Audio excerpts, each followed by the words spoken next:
Recently, I finished watching season 3 of Sex Education, and just like season 2, it relied heavily on sensitive writing, which is not to say that it is a regretful transition between seasons. The trend of upping the tempo, which started with season 2, has now stretched into season 3 as well. One of the endearing attributes of season 2 was the character development that took place through a wide spectrum of emotions that each of the cast members beautifully portrayed.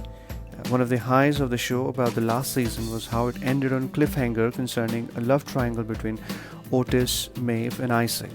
Everyone wanted to know what happened further in the lives of Moordale citizens, and I must say season 3 built on the hype which season 2 managed to create.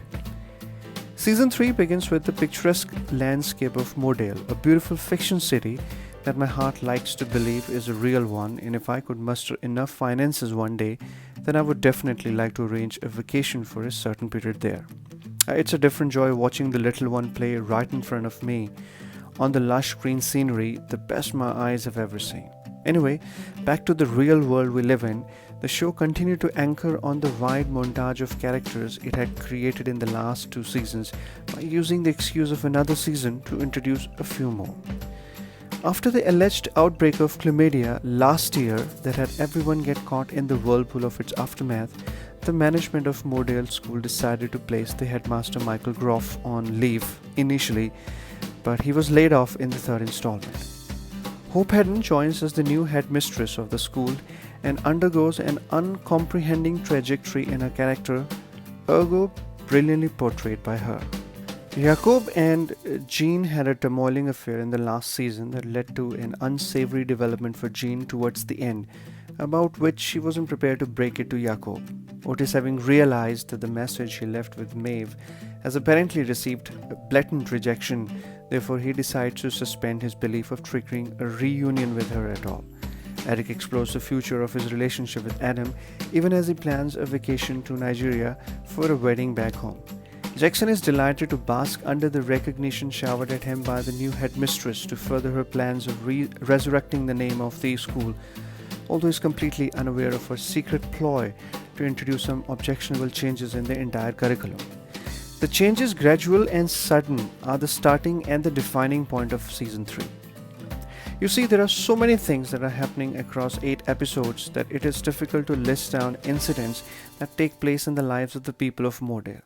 There are individual stories taking shape in the secluded corners of the city, and then there are some definitely loud ones that each member of Moordale receives with variable frequencies. The story also tries to sort the mess it creates by tracing the undulations of emotions.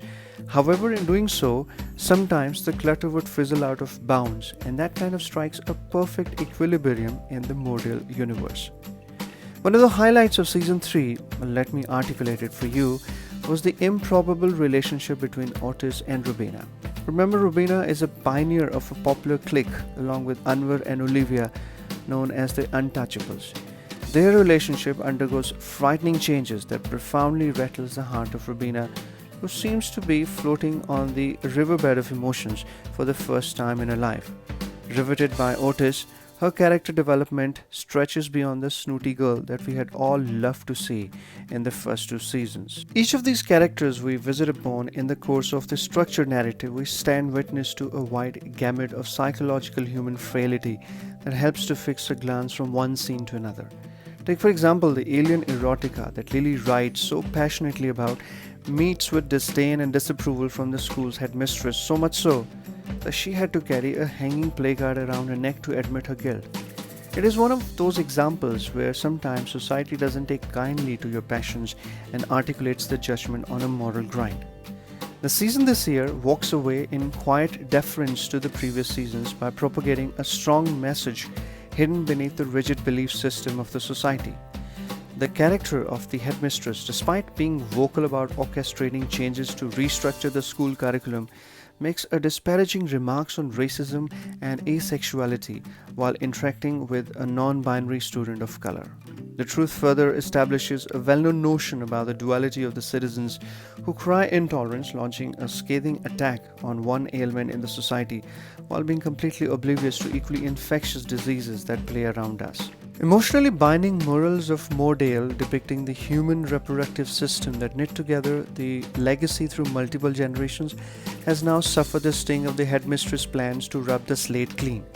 The lone argument from Jackson to preserve what he quite unmistakably called the art, bearing the memory of several Illumini, meets with a cruel rebuke from her, so much so that he loses the head boy position to one of his friends.